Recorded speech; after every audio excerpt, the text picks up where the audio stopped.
Kai dienos pradeda trumpėti, kažkaip pasidaro neramu, nes saulės trūksta, šilumos trūksta ir kažkaip tai galvoji, kaip čia bus, kai kas tave aplankys, kokios mintys.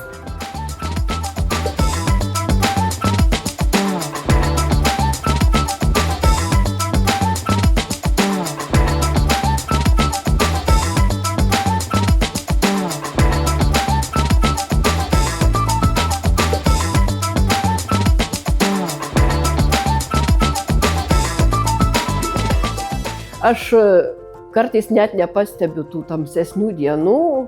Aišku, pastebiu tame, kad už lango jau tamsu, bet šiaip tai visos tos veiklos, kuri padėtų išgyventi tą kažkokį tai tamsų į laikotarpį, saulės tą ilgesį, tai tiesiog pakeičia tas bendravimas su žmonėm. Nes ta šviesa iš žmonių kyla, ta šviesa iš jų sklindanti padeda įveikti tą tamsą. Tiesiog tas trumpumas dienos tave įspraudžia kažkokius tai rėmus, kur gyveni nuo šviesos iki šviesos, ar ne? Ir ryte atsikeli, dar lyg tai atrodo nieko, ten vis viena ruošiesi į darbą, ruošiesi kažkur tai išbėgti, o vakare jau norėtųsi vėl kažką nuveikti galbūt daugiau. Bet pasižiūri pro langą, tamsu, galvoji, tiek to, gal pasimsiu kokią knygą, paskaitysiu, šiltai kokiu pledu užsiklojus. Ir žemė, ir medžiams, ir žmonėm lygiai taip pat saulė yra gyvybė, tai todėl mes jos ir ilgimės. Nes, tai energija galų gale, tai energija, kuri plūsta su saulės spinduliais, su šviesa, su ta galų gale pavasarį, ar ne, atgimsta gamta, saulės pirmų spindulių paliesta gamta jau žydi gėlės, jau žiūrėk skleidžiasi medžių lapai. Tai ta šviesa tiesiog dovanoja tą visą tokią energiją.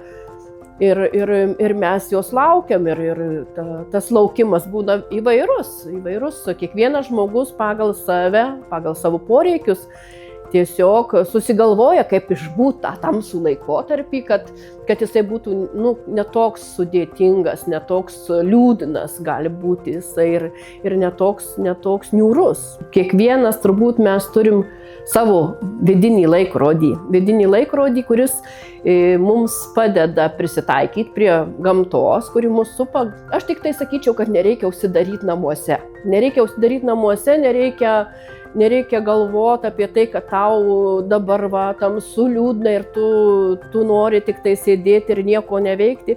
Reikia eiti kažkur tai pabendrauti su žmonėm, reikia ieškoti savo pomėgių, ar gal kažkas mėgsta piešti, gal kažkas mėgsta dainuoti, šokti.